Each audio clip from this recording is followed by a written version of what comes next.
Jeff Rose of I don't even know what to say of because you've done so much. But Jeff Rose, thanks for hopping on the Witness Business Podcast.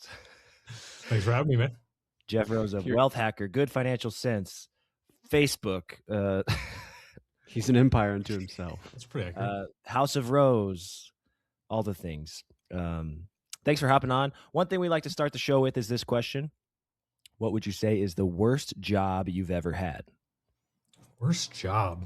Was it my first job? I mean, my first job, I was folding cat towels at somebody's house, some home-based business.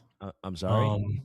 That was not towels, cat towels. cat towels. I still don't really understand the purpose. And looking back, Can you help me? Because I don't know. I don't know. I don't know if you cats scratch them or something. I don't know. I still don't know to this day. I just remember they were cat towels. I got paid like $4.75 an hour. I thought I was the greatest. All right. So I folded all the towels and then I was done. It was lasted like 2 weeks. I have more questions than answers, and that's okay. There's your hook, man. There's your hook. Well, that would get people in. Keep it moving. Would you say that taught you anything, or any lessons you can pull from that experience to be like, you know what, that did help me become successful today in some obscure way? Big lesson is like I went to somebody's house who I didn't know. It was like a job posting at our school. This is when I was living in California. And probably the biggest lesson learned is like, don't go to somebody's home that you don't know, because I could have been murdered, Like, I mean, looking back, I'm like, gosh, that was so sketchy. Back to my mom, let me go. So yeah, think Life 360. There's a life lesson. Install Life 360 on your kid's phone so you know where they're at all times. I thought for sure the answer was going to be that you absolutely know how to fold towels. But no, I still don't. No, I just roll them now. Thanks to is it Mary Kondo, whatever the Netflix organizer. Marie Kondo. Yeah. Say, is that one thing that your wife doesn't yell at you about is how well you fold towels? Correct. That was actually our first married fight. I didn't know there was a wrong way. There is a wrong way. No, I was just taught. Actually, I think, what's the girl's name you just mentioned? Marie Kondo, I think. I think Amanda, my wife, watched something, and we ended up revamping our linen closet because of that. Yeah. And now we fold towels differently. So I had to learn a new way. I need to keep my wife far from that show. Well, anyway, that's not why we had you on the show to talk about cat towels or folding towels in general. So, we were discussing off air here. You've done a lot.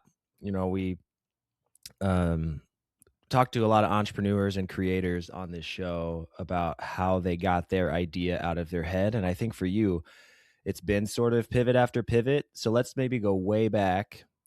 You started as a CFP. Maybe you did something before that. So let's start at the beginning, and maybe quickly let's run through your background. What did you do, and how did that lead to sort of you became an online business mogul of sorts, and now you're making money on Facebook? Let's go back to the beginning. Walk us through how did you get here?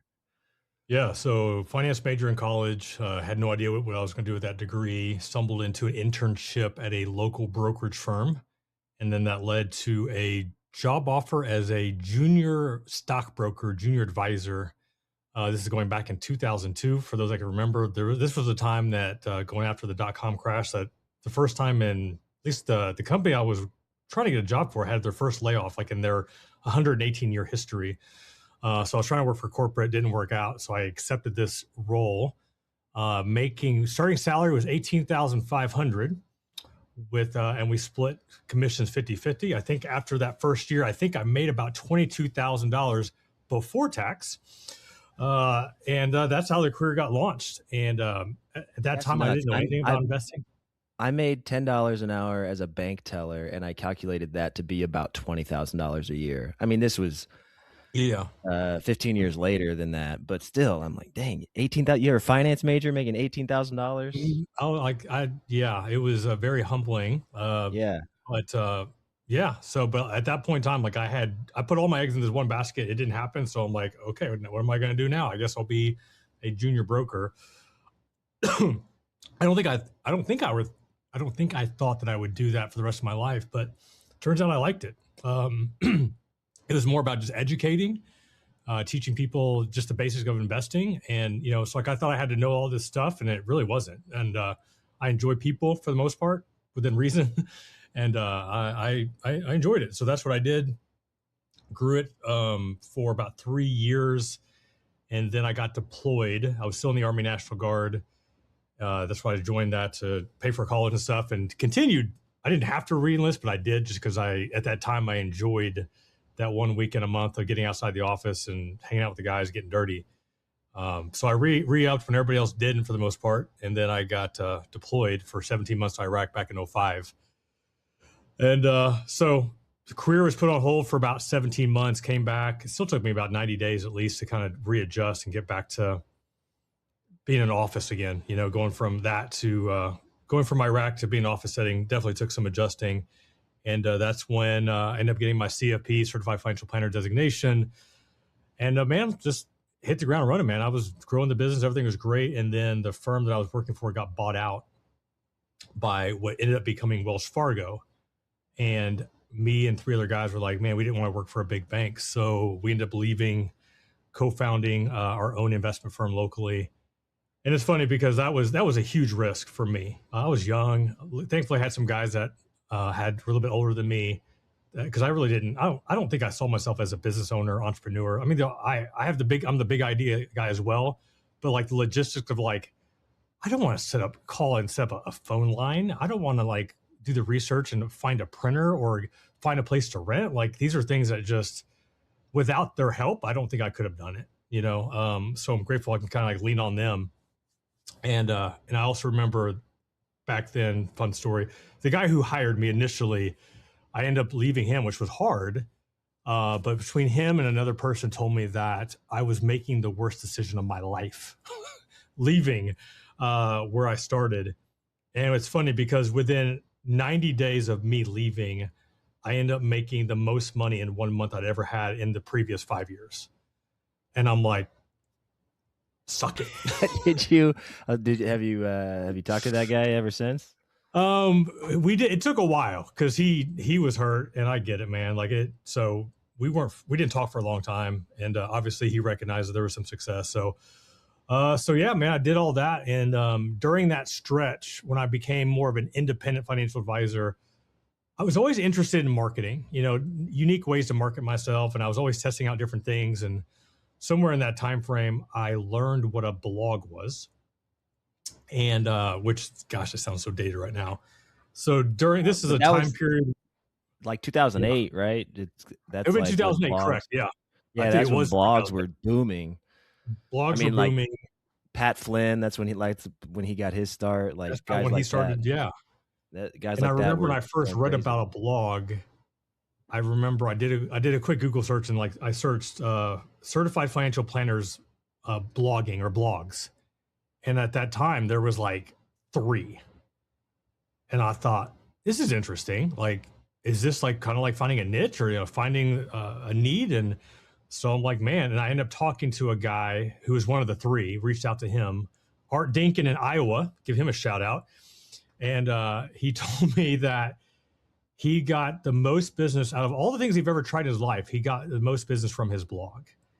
And just because he was one of the few and the only guys that was actually blogging, so back then, if you search Financial Planner Iowa, there was Art, number 1 in search. So I'm like, dude, I don't even know what a blog is, but I'm going all in. I think I just got on Twitter. I don't think I was on Twitter yet. I didn't have a Facebook account, didn't have MySpace. Like I wasn't on social media at all, but like, I'm going to go all in on this blogging thing. And I did. And it took a while to kind of get used to it. I'm trying to remember some of the early successes, but I know like eventually I ended up landing a $1 million client, which for me, that was a big deal. And the reason she found me is because she typed in Certified Financial Planner Illinois. And that was a keyword that I was really trying to rank for. And that's what she searched. She found me, made an appointment. And I was like, wow, that's awesome. Very cool. And then somewhere in that time frame, I connected with another guy who's also a blogger. And he had a full-time job at the time. Funny enough, that guy lived in suburb of Chicago at the time, going back, I think 2009-ish. And now that guy, his name is Ryan. He actually lives just down the street from me. He ended up moving to my neighborhood. But he was one of the first bloggers that I actually connected with in real life on the phone. And I was actually driving to an appointment. It was like 45 minutes away. And he was telling me, he's like, yeah, man, I got a full-time job. I also had this blog. And he ended up disclosing to me how much he was making from his blog. At the time, he was running 2 different financial blogs. And that number was $40,000. And I was just freaking blown away. But what was even crazier was that we're not talking $40,000 a year. He was making $40,000 a month. And I'm like, I'm sorry, what? I was completely oblivious to making money online. I was trying to rank for all these keywords for trying to build my financial planning practice. Had no idea about Google AdSense, affiliates, all that stuff. And I was still limited on what I could do as far as revenue side, but somewhere along I think around that time frame, I ended up throwing on Google AdSense. And I still have a picture of the check. I think it was like $157 was the first check. And back in the day, it was like Google sent you a physical check. And I remember I took a picture of it. I've got it on my other board because, yes, it was $157. At the time, I was making about $10,000 a month, I think, for my financial planning practice.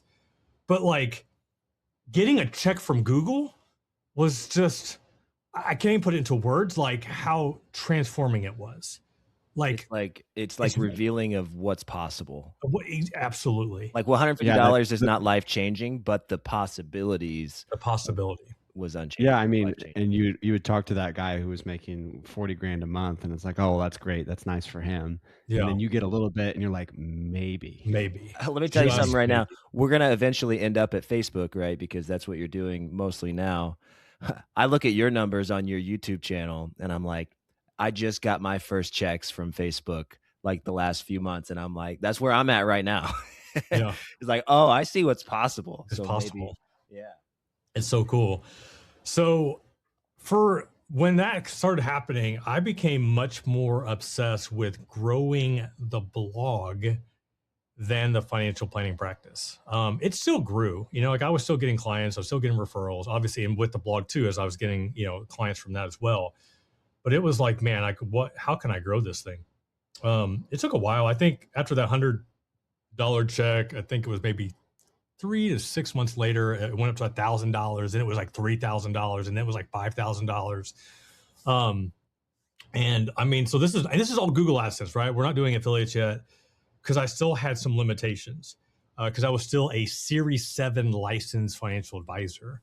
So everything that I was putting on my website had to be pre-approved by compliance department. And it was just frustrating. I don't get all the details, but basically I got to a point where I'm like, okay, this is working. I'm having everything pre-approved. What would it look like if I could actually post what I want to post and not have all the headaches and trying to run, through compliance? And so that's when I began the journey of like, how do I drop my Series 7, start my own registered investment advisory firm, but still stay in the same office that I'm at. And I didn't even think all these things were possible. And that's like, here's like a good life lesson. Like a lot of people get stuck because they don't know what the next step is, so they don't do anything. So for me, it was like, okay, I see other people are doing what I want to do. I'm just going to start calling people and reaching out, so I found other financial planners that had their own RIAs. I'm like, hey, how do you do it? And like, oh, this is what you do. I'm like, that's it? Like, that's all you have to do? I mean, it was more than that. I had to hire an attorney to set up my own practice. I had to repaper all of my clients. I had to explain to them why we're switching from this to this. I'm like, because it's my blog. I mean, straight up, that was the only reason. I ended up losing some clients in it, but at the end of the day, I mean, that took like a 6 to 9 month transition. And ultimately just one of those things, man, like it made so much sense because not that long after, all of a sudden now I could throw affiliates on the website and we're making $10,000 to $15,000 a month at that time. And, still not making as much as a financial planning practice, but still like it was still an amazing source of revenue that I never thought possible. I'll skip some details here, but end up partnering with a guy who was, I grew it to where I grew it as much as I could, partnered with a guy who saw a bigger vision than I did. Cause like, he's like, man, you should be making $100,000 a month based off of your site authority, based on your traffic. And it's one of those like, oh yeah, sure. That's funny. That's cute. Like I can't get to 100K. So we ended up like forming a partnership, and it took a while. We got to like 40K, 50K, and I think it was like within a year and a half, it was making $100,000 a month, which was like just still mind blowing. Ended up bringing on a third partner who they currently own money.com. And we went from 100 so K to, I think our peak was 400K. So this side hustle, Google AdSense, $157 check all of a sudden becomes just this cash cow. And then at that time, the financial planning practice was bringing in between $400,000 and $500,000 a month. Had hired a junior advisor who was basically running it for me. So I really wasn't that involved. And then we moved to Nashville. This is in this transition, moving from Illinois to Nashville. So I'm like 3 hours away from where my brick and mortar office was. And man, things were great. And then and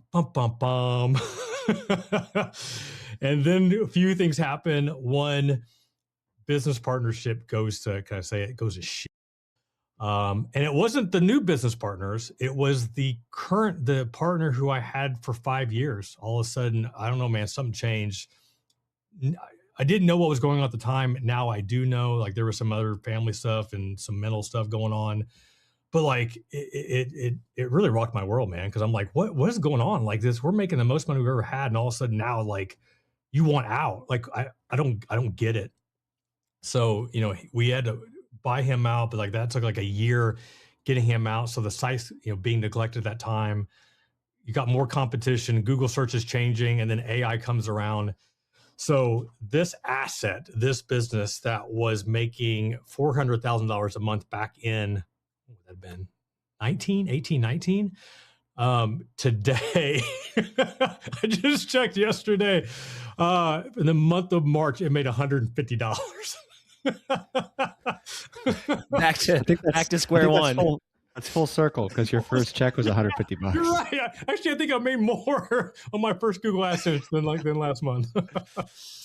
But you know, along the way have done some other things. And so business has pivoted, but yeah. So you're not living off $150 a month. I'm not living off. You know, there was a I'll add, like there was a I ended up selling a minority stake in the site. So you know, I was able to pull some cash out. You know, we invested that, put a lot into savings, ended up buying the site back.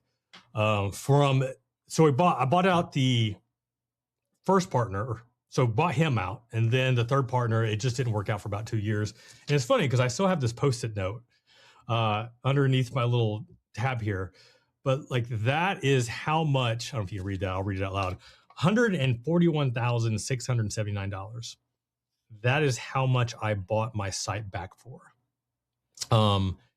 Thinking that I was going to grow it, get it back to where it was. Nope. Nope. But had I not done that, then I wouldn't have owned the rights to the name Good Financial Sense. I wouldn't have owned the rights to Facebook. You know, it took a couple years of like, what is the next thing? You know, tried doing some business coaching that worked for a little bit, just never really grew it. And then, so yeah, I mean, it's, you know, there's a lot of identity of like, man, I was like a financial advisor. Then I became the financial blogger. There was a YouTube, you know, discussion there we could throw in. So all of these things. And now it's like, now what? You know, so it took some time, man. A lot of prayer. I mean, a lot of therapy. Just getting to that. Just like, what is the next step? You know, what am I going to do? What am I going to do with my life when I grow up? And that's what kind of led me to where I'm at now. Yeah. So I think Wealth Hacker probably came first. You know, before you started making money on Facebook. I don't know when you started the Wealth Hacker YouTube. Was that born sort of out of Good Financial Sense and wanting to just teach people good financial sense? Yeah. So initially it was the Good Financial Sense YouTube channel. I see. And then whenever the new partners came on, I felt really uncomfortable having everything directly tied to everybody. So I rebranded to Wealth Hacker on the YouTube channel so that it was my own thing. Okay. So that's why the YouTube channel became Wealth Hacker and was going to kind of just grow this other brand. And so it's just there. I mean, I probably could go back to Good Financial Sense. I don't know, but that's just what the YouTube channel is.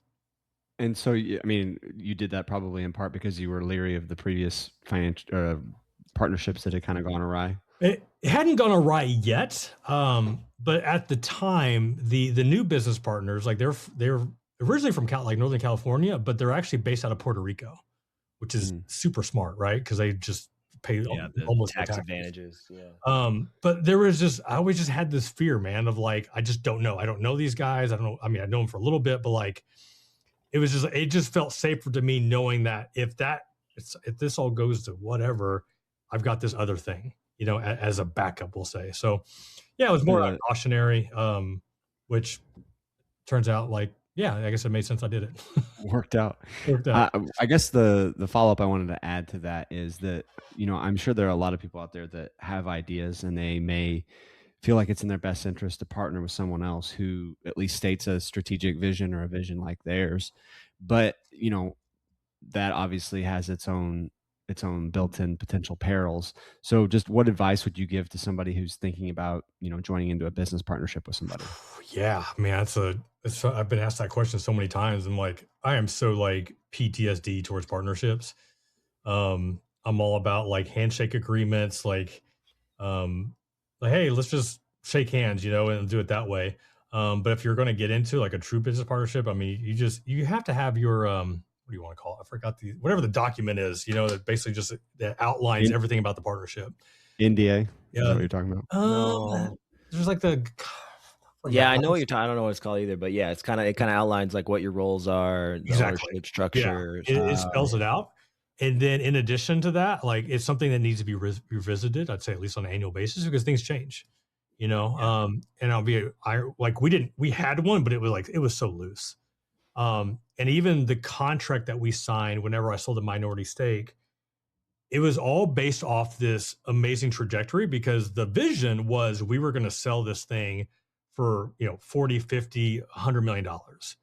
Um, and based on where we were at, like, and seeing what other websites were selling at the time, like that was not insane. Like there was other sites selling for 60 million, 80 million. And the way that we were growing, like yeah, this makes sense. So what the contract or didn't acknowledge was like, what happens if it doesn't work out? So I was potentially on the hook for like having to buy my site for like $10 million when it wasn't making 10 million. Like looking back, thankful my wife, like we had, whenever we bought the existing partner guy out, we revisited the contract and they didn't have to change it. They did. I'm grateful that my wife brought it up and I didn't almost did bring it up, but yeah. So it's just these things, man. Like it seems like everything's great when you're making money, man, or actually maybe not, cause it wasn't, like people change, things happen. And it's good to have those conversations. Sure. Yeah, it's good to be. Yeah, I sort of lean. Kyle and I sort of have a handshake agreement with this thing, so maybe we need to revisit that. But Well, how many ways can you split like $0? $0. A few. Yeah, it's a conversation for another day. But I'm with you though. I feel like I just assume the best in people, and so I'm just Yeah. like, what could go wrong, and then things go wrong, and you're like, dang, I probably should have had a better contract in place. Yep. Yeah. So let's talk. I think so. Let's maybe dive into Wealth Hacker a little bit. And you got something, Kyle? I just was going to say, it sounds like you were in this kind of, I don't know, the word that I was going to say is holding pattern. Like you didn't really know where you were going next and you were kind of working your way along. And it sounds like you eventually stumbled into your next thing. And Steve, I guess that kind of goes. Well, yeah, I know. So, and I know Mandy had done some stuff along the way too. So I don't know how much you partnered with her in her online business endeavors. I know you guys have House of Rose. I don't know how much you're involved in stuff like that. That was kind of her own thing. I mean, honestly, like she basically came out of retirement, because she had a blog, she had her Instagram, and she took like a sabbatical, and like we adopted our daughter. At the time, our youngest son was having some stuff that we were working through, so she just needed a break, and she basically started back up because I mean, the business just kept declining. It was like $40,000 a month, $30,000, 15,000, 10,000, 8,000. And it's like, okay, yeah, we've got all these savings, but like, man, all of a sudden, like we're running a deficit, like as far as like monthly. And she basically started hers like out of fear of like, okay, I'll be honest, like if my husband's not going to figure it out, then I've got to do something. And that's straight up like where that came from initially. So, she started growing her thing. And it's funny because like when she started growing her thing, when she really figured out what she wanted to talk about on Instagram, is really talking about, you got to talk about one thing, whatever it is, so she's like, what's your one thing? I'm like, I don't know. Like, I'm a freaking certified financial planner. Like, we don't talk about one thing, right? Like, we talk about comprehensive financial planning, it's like investing, money management, insurance, like estate planning. Like, it's not one thing, And in addition to that, I've had a blog, I've had a YouTube channel, I've done all these things. So it was a struggle to find out what that one thing was. And then really but because she was growing her Instagram, I'm like, okay. Because my YouTube channel at the time, I got to 300 and I think 80,000 subscribers, and then I took a pause. And on 2 different instances, I tried to revive it again. I did like a 60-day like short challenge, right? Publishing a short every single day. That didn't work both times. I tried doing some long form content again, new strategy. That didn't work. So, I mean, before I shifted to Facebook, the last video I published, I think 380,000 subscribers with an email list at the time, like 80,000, it got 1,000 views. And I'm like, this is just a waste of my freaking time. So I hit pause again. And then when I stumbled onto Facebook, I'm like, okay, is this my thing? Like, is this the thing that I'm going to talk about? Like, all right, I'm going to try it, and then you look at the very first video I published on the same YouTube channel talking about Facebook. It took a while for the algorithm to figure out, but I think it's got like 70,000 views, maybe more now. But I'm like, to get like 1,000 views on average the last 4 or 5 videos, and all of a sudden, boom. My last video is not great, so I think it'll end up getting probably 20,000 views. But like, I'm talking about Facebook, right? So it's a very niche thing, but there aren't a lot of people talking about it. So that's kind of what I know I kind of jumped a little bit, but no, yeah, I've been looking for Facebook content because I'm doing it a little bit now. Partially thanks to you. I'll get into that in a minute, but I search for like how Facebook content monetization works, and there's like 3 creators out there, you included. So there's just not a ton out there. So to be one of them talking about it, then that means for the however 50,000 people, however many people are creating on Facebook to try to earn an income, they look to you. So I noticed that on Wealth Hacker that you had sort of this, I think it was like a year in between videos. You had like a financial planning video, a year off, and then boom, we're talking about Facebook. So tell us about, I know the story about I think it was like $129 or something on Facebook, but like for our listeners, tell us the story of the first check from Facebook and how it sort of changed your whole worldview. Yeah. So at the time I had about just under 10,000 followers on Instagram. And my wife, Mandy, is growing her Instagram. As Jeff Rose or? At Jeff Rose, correct. I don't have a Good Financial Sense Instagram. Okay. I know that's confusing. I'll get out. I mean, I'm telling you, between Jeff Rose, Good Financial Sense, Wealth Hacker, I mean, my branding is just atrocious. Well, I remember, I think we first started talking to you guys again right around the time that I think you got monetized. And I remember Mandy telling us that she was like, don't follow what Jeff's doing because he's so scattered. Like, do not do what he's doing. You need to pick something and focus. And then it turned out, that it worked out because of how Facebook works. She's saying, I have a tutorial on what not to do. I'm watching it in real time. Yeah. Right here. So I'm like, I really, YouTube channel is not working. I got nothing else really going on. I was actually trying to grow a business coaching program, whatever. So I'm like, okay, I'm going to go to Instagram, create some reels and try to grow that. Right. So I start publishing 2 reels per day on the Jeff Rose Instagram. I don't think I was monetized yet on Instagram. They had their performance bonus on reels for a short time, but so I'm publishing 1 to 2 reels per day on Instagram. And I'm like, oh, well, I might as well cross post over to my Facebook page. And so Jeff Rose is connected to the Good Financial Sense Facebook page. And it's just like a button. You just check the button, and it auto cross post. Yeah, exactly. So everything's republishing over there, and with really no desire to grow the Facebook. I mean, I didn't even care about it. It was just a thing. But I'm like, well, I'm doing the work. I might as well do it. And then after doing that for a while, like I had one of my reels get like 500,000 or 600,000 views on Facebook, and I'm like, that's weird. Like, I guess people are on Facebook, and but at that time I was using copyrighted music, so I didn't make any money off the reels. And it took me a minute where I realized, oh crap, I guess if I would have used whatever original audio, like I actually would have got paid on those reels. But but then again, I'm like, I don't even think it's that much, right? And then I think it was May of 2024. I took a screenshot of some stupid tweet that I thought was hilarious. I mean, it's stupid satire, but I thought it was funny, and published it on the Facebook page. And then somewhere along this I still don't remember this. People were like, "Oh, you don't. How did you know? How did you not get that set up?" Or like, you had to set up your bank account. Like, I don't remember any of this, right? I just remember I logged in and I saw some sort of notification that I was going to get paid $137. And I'm like, for what? And I did some more digging, and it was between that post and another screenshot. And I'm like, wait, what? Like, Facebook's paying me for pictures? Like, because up until then, like, I knew YouTube monetized. But other than that, like, there was no other platform that I knew that would pay you for that. So I'm like, well, that's interesting.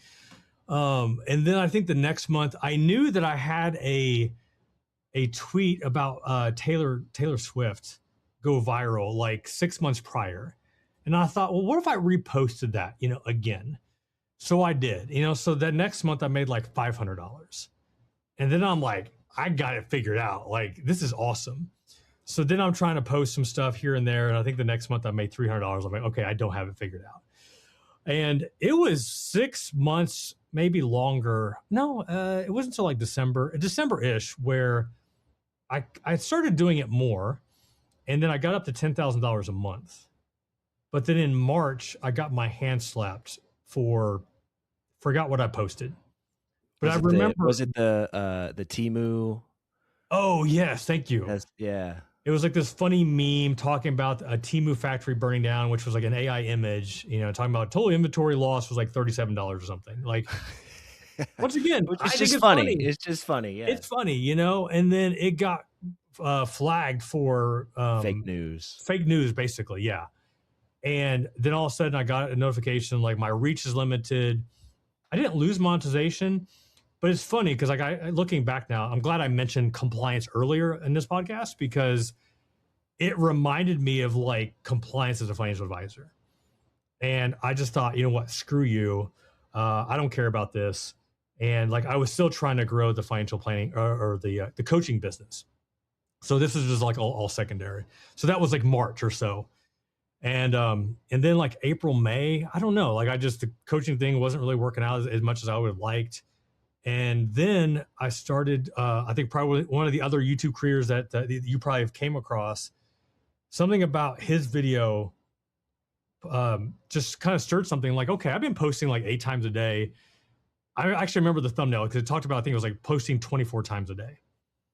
And I knew there was another financial creator on Facebook who was posting like 20 plus times per day. And I thought, okay, what would this look like if I actually focused on this? If I actually started posting 16, 20 plus times a day, being intentional with what I'm posting, let's just try it out. And that was like April or May of last year. And then pretty quickly I got up to $10,000 or $15,000 a month. I think then it was $20,000 a month. And then I had $30,000 a month in a row.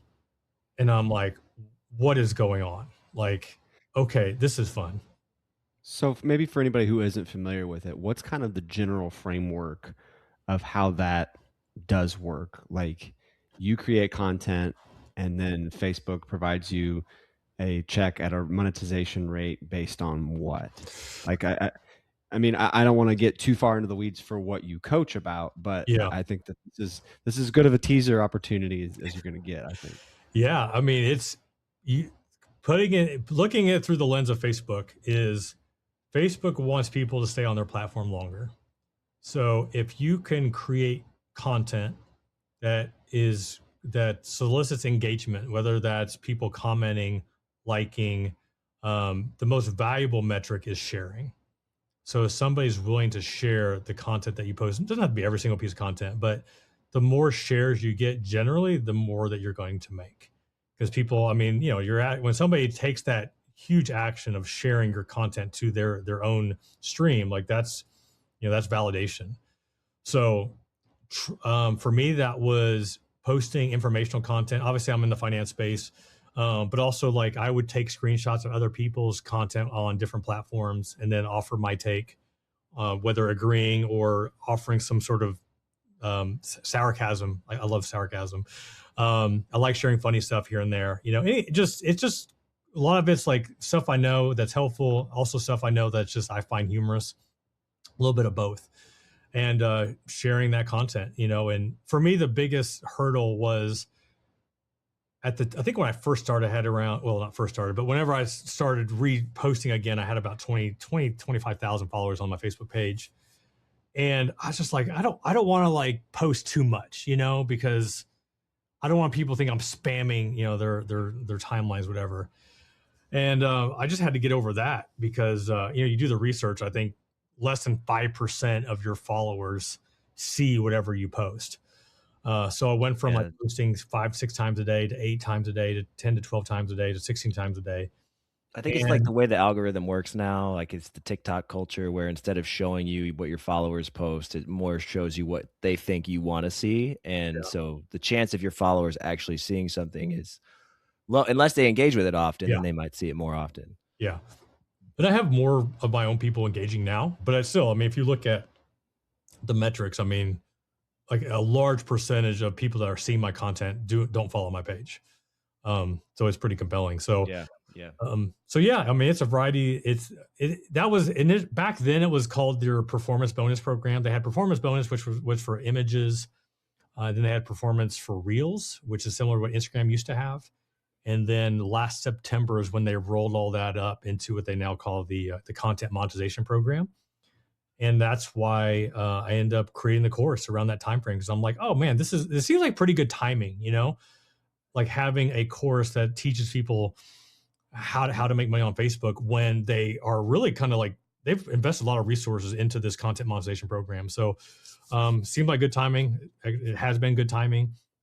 There's other people with courses now on it, but to have that, the YouTube channel, and occasionally sharing, some of the wins I've had with Facebook. And also I love trying to find other creators that also are making money on Facebook that are willing to share it. So, my stream is got a lot of people that have shared like their earnings, and I always try to bookmark it, save it, just so I've got good content for the YouTube channel.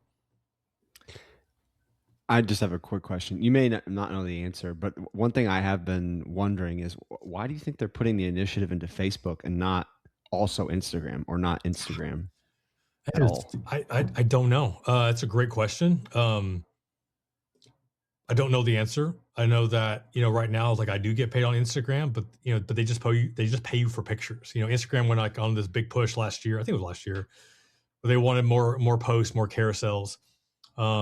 Maybe because like too many people are doing the reels, I guess. So right now I just get paid for pictures on Instagram. I would like to assume that eventually they will have some sort of monetization program comparable to what's on Facebook. It's weird that it's like two separate. They're both owned by Meta, but it's like two completely different, platforms. So I don't have a good answer other than I guess Zuck wants to like really try to compete with the TikToks and the Snapchats of the world and really double down on Facebook right now. Yeah. I have one other question that I want to ask, and then Steve, you can have at it. Go for it. This is, and again, you can kind of treat this as a little bit of a teaser if you want, but for someone out here who's hearing this interview for the first time, and maybe they've only looked at Facebook as something that maybe they loathe it. They're like, oh, the only people on there are people I went to high school with, and I forget them.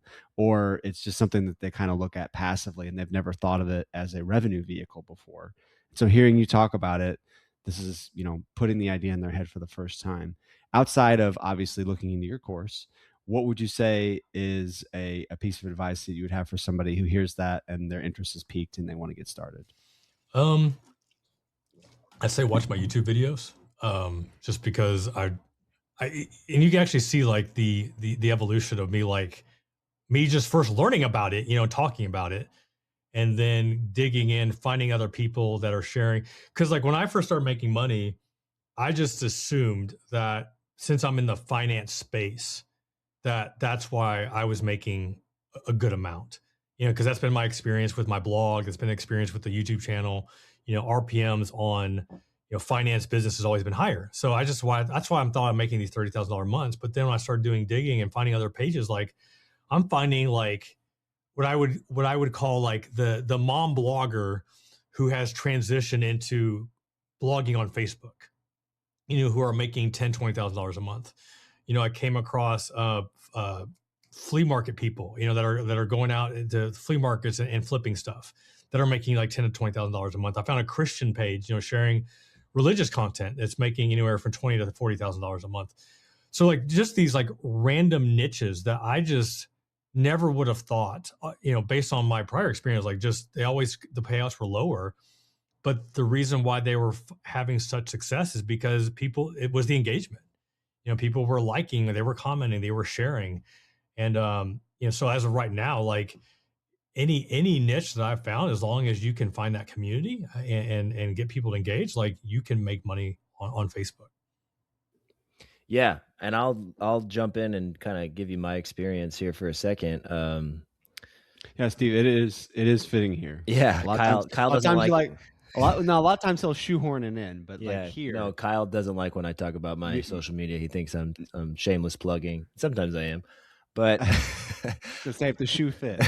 But you've got a runway, so take it. So I posted on Instagram, I think for a couple of years, just kind of aimlessly. I just had this itch to start being more creative, and that was like a creative outlet for me.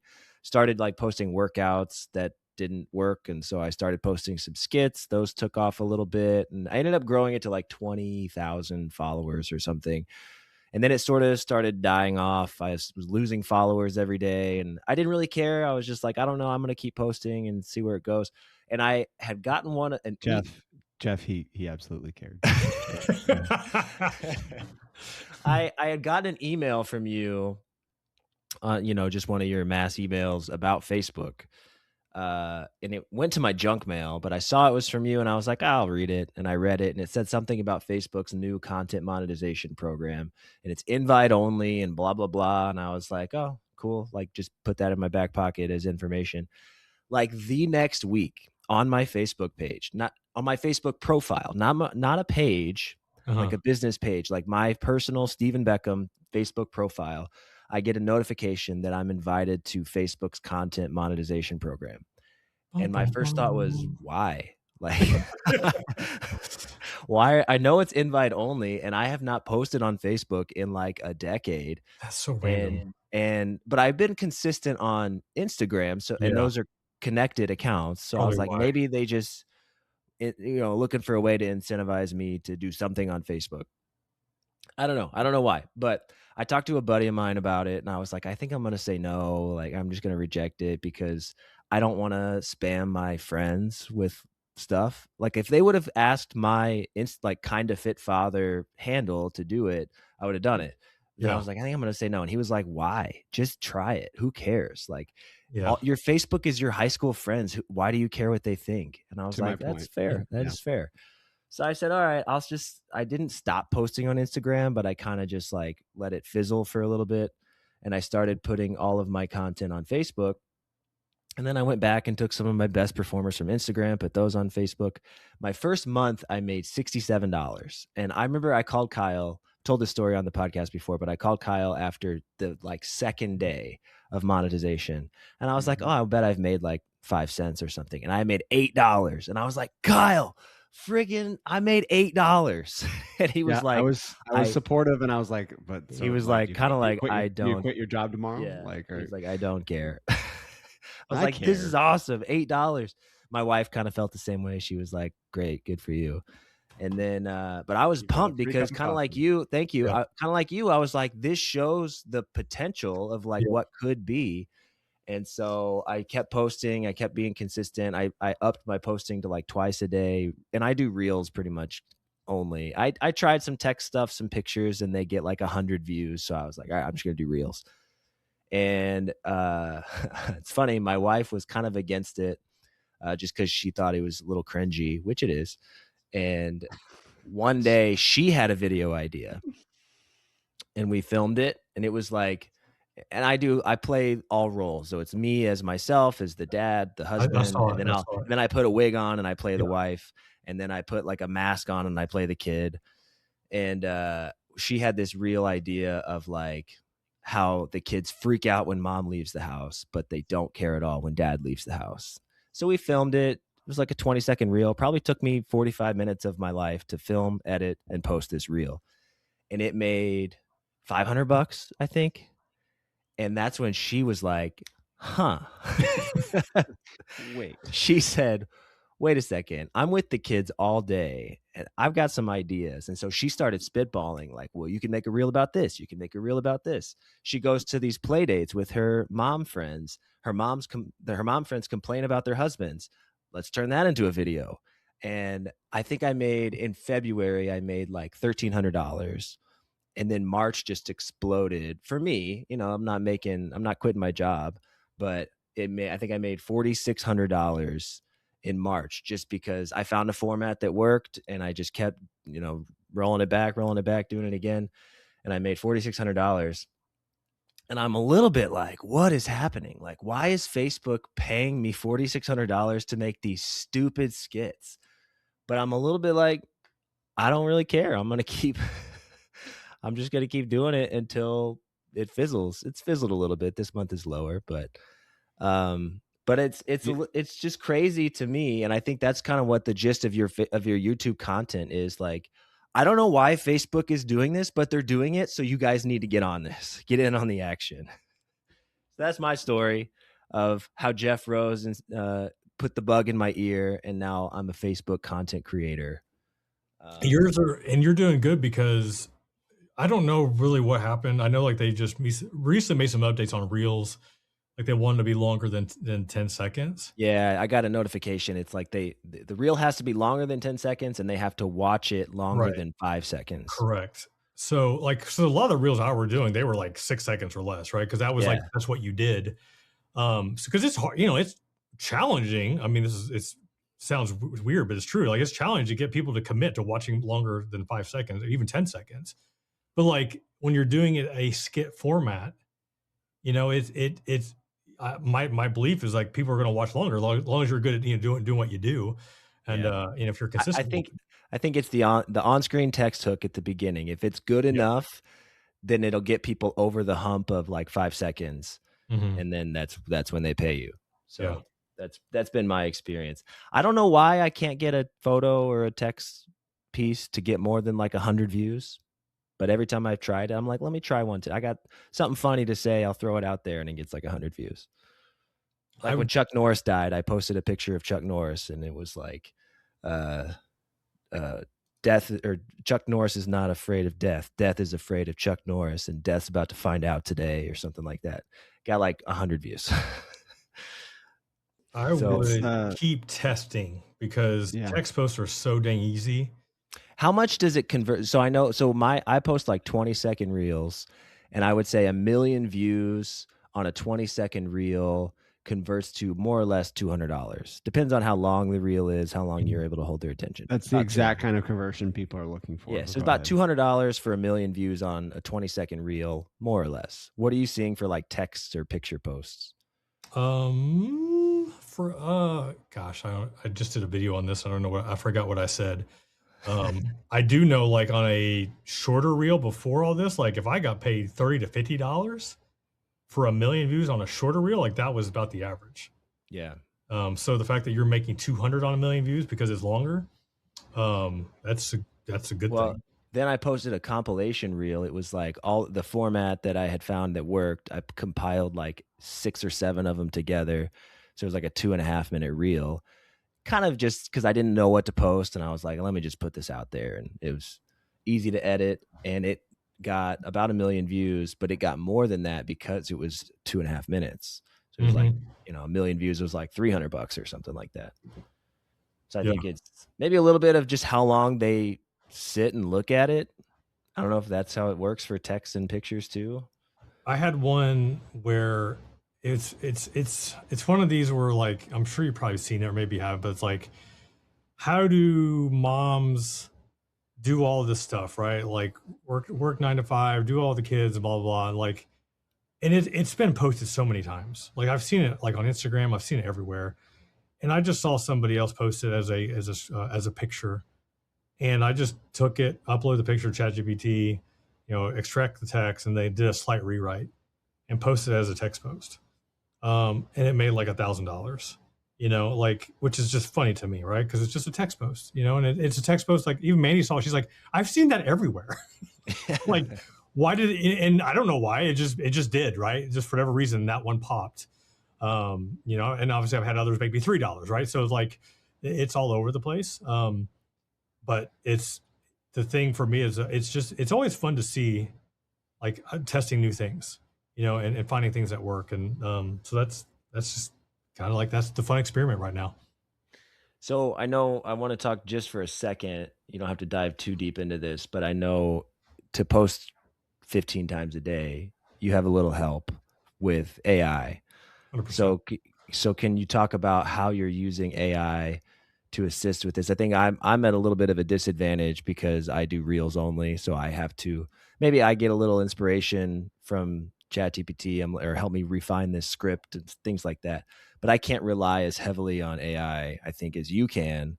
And it's helping you post upwards of 20 times a day. So how are you doing that? Yeah, it's a combination. I mean, a lot of since I talk a lot about financial stuff or even like financial news stuff, right now I'm using Claude more than ChatGPT for writing. I just feel like it does a lot better, it's sounding more human, a lot more data, which I love, just like to support everything. So a lot of the heavy lifting on captions. Occasionally I'll use it for pictures. Not a lot, but sometimes. But I'm trying to think what else. Like that's probably a big portion of it is the writing. Mandy, she started helping out. She's creating these, they look like infographics. I call them PDFs, where it's just like good information. Those get like a lot of shares, just especially if like, a lot of older people on Facebook. So anything that's like talking about like Medicare, Social Security, bah. Boring. But, like it works, or anything estate planning, you're talking about like wills or trust, like all that stuff that just people don't know a lot about, so like all that stuff is really helpful. Use Canva a lot. Actually in Canva like every day. Using so a lot. And so for me, it's like a lot of the ideas are like, I'm going to X, it's called Twitter. Go to Twitter, go to Facebook, go to Reddit, and just like see what's out there, and like, and finding stuff that's going to resonate with my audience.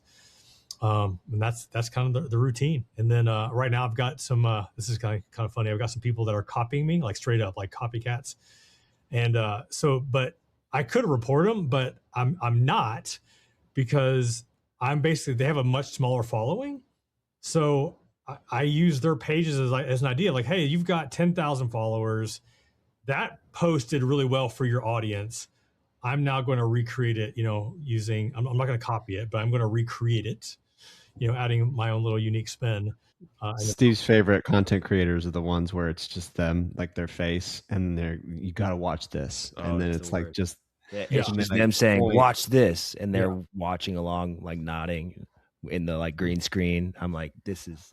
Facebook is they're coming down on those creators. Yeah, I know. Yeah. You gotta make it now. You gotta make it what, like substantially. Say that's not a creation. That's a watch party. Yeah. They've cracked down, and now they say it has to be, I forget the terminology, but like substantially transformative. Yeah. Something like that.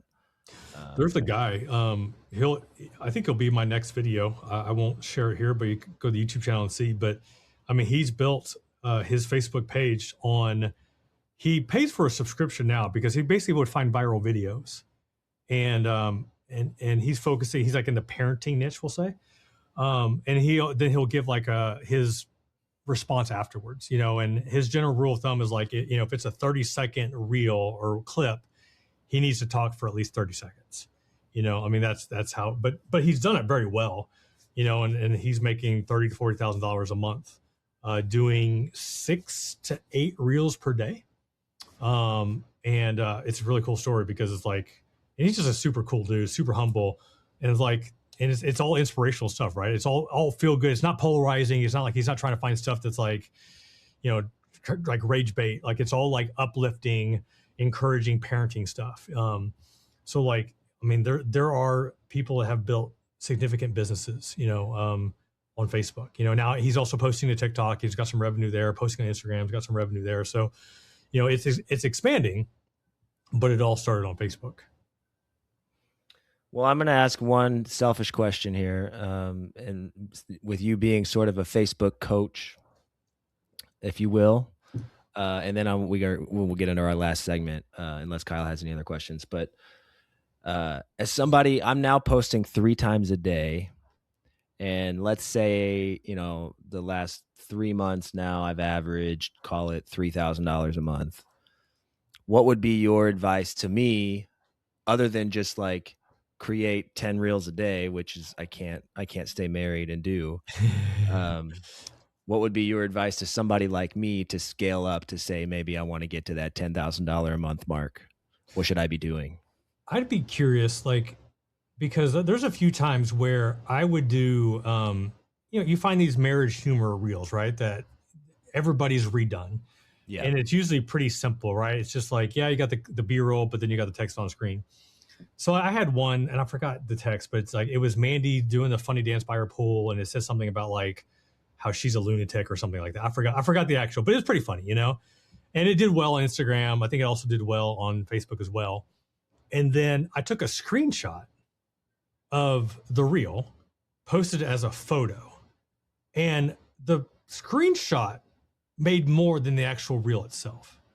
And I forgot the numbers, but I thought it made like over $500 to $1,000 if I'm remembering correctly. And I'm like, what the hell? I'm not saying that always happens, but it definitely opened to my eyes of like, oh, here's a way that you can repurpose one funny, whatever, meme text, do it as a reel and also do it as an image. And then I've also had where, you go to my feed where it's like the quote style, my little avatar, and I've had reels do okay, but then taken the same just as a text with a white background or black background. And those have done really well, making anywhere from $100 to like $300. Just once again, it's humorous, right? Like I forgot the one talking about like, I'm sorry, can I just find it real quick? No, yeah, go for it. I'm wondering while you're looking for that. So for me, that could be, I do have a few of those where it's like B-roll footage, and then there's text on screen that takes you longer than 5 seconds to read because I need you to stay on for 5 seconds to get paid. But I wonder if I could also convert like some of my scripts to like carousels or something, like absolutely image carousels, something like that, and see how that takes. So this is, I think this is, I don't know if it's still trending, but it was there for a while on Instagram where nobody sees the 4 a.m. workouts. Nobody sees the meal prepping for hours every week. Nobody sees any of this because I'm not doing those things. Yeah, I've seen that one done a few times. Yeah, right. I've seen it everywhere. I'm like, so I actually haven't done the reel, but I just took the text and put it as an image post, right? Where it's just, and like that one's doing really well. Yeah. So it's like you can find the trending reels that are kind of in your niche and then just turn them into a text post. Yeah. Not text post. You could also test it out as a text post. Yeah. And also as a quote style post. So that's a way you could go from posting 3 times a day to 6 times a day, 9 times a day. And then if you're using, like for me, I use Post Planner, which is like a scheduling tool. And I just love Post Planner because it's all in there. So now like you got the data, and if you ever want to repost it, you can. Yeah. But then you find something that works, and then you got ChatGPT like, hey, this really resonates with my audience. Give me 10 variations of this. Are you considering like what's it called? Like Claude Cowork, whatever that I forget what the name is. Yeah, no, I've seen it. I have no idea what it is. It keeps asking me like to try it. I'm like, I guess I should. I did don't tell Mandy, I listened to a Brock Johnson podcast the other day, and he talked about agentic AI and what you could have it do for you. And I'm like tempted to give it a shot. I need to. I think you pay like $50 a month and just see how it goes. And if it doesn't work for a couple months, after a couple months, just get rid of it. I think I might give it a shot, see how it goes, see what I can get it to do for me. One last question before our last segment. I know I already said that, but are you using stories at all? Not really. I only use it to share content that is like like the reel or the post or whatever. that's doing pretty good. And I'm like, how can I increase the reach? Yeah. But Facebook just announced now where like you don't get paid on stories for resharing your content. Like, yeah, and I think Adam Mosseri basically came out and said, "Don't do that." yeah, right. So they want you to do like new. And I'm just not a story guy. Like occasionally I will. It's like, gosh, it's a lot for me. It's a lot of work. Like, what am I gonna say? Yeah, no, and I'm like, I could just post this as a reel. Right. So I might as well post it as a reel and try to get more reach.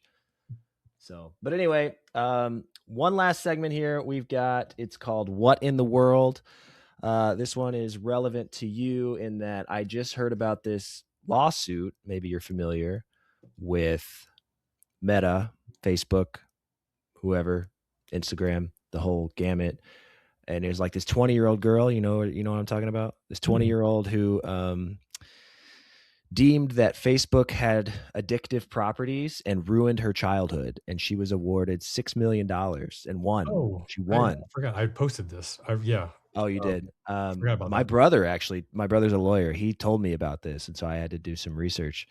But what does this mean? What do you think this means for the future of social media, for Facebook, for content creators? Like, is this going to change the game? Or like, is this just a drop in the bucket of what's coming? Or are we going to see lawsuit after lawsuit and class actions? Like, what does this mean? Oh, I mean, I would assume so, right? I mean, it's funny because like, as much as I'm on social media, as my kids are on social media, like there's no doubt like in 10, 20 years, like, phone addiction is going to be like what smoking was like back in the day, like just how destructive it's been for anxiety and everything else. So, for me, it's like just trying to focus on, screen time for me is like I'm working, right? Like if I'm whether I'm like on social media or if I'm on like LinkedIn or some CRM, like I'm on my screen working. So, I try to set boundaries where I'm like, okay, put my phone down, like in the evenings, so just give myself a break. But I don't know. Like I don't know exactly what the future holds, but like I think right now, I mean, social media is social media, right? Like that's how I get my news. Like that's how I get updates on what's going on in life. And but there has to be some guardrails. Is it Australia? I think, if I'm not mistaken, like just put it like a law where like you can't be on social media if you're 16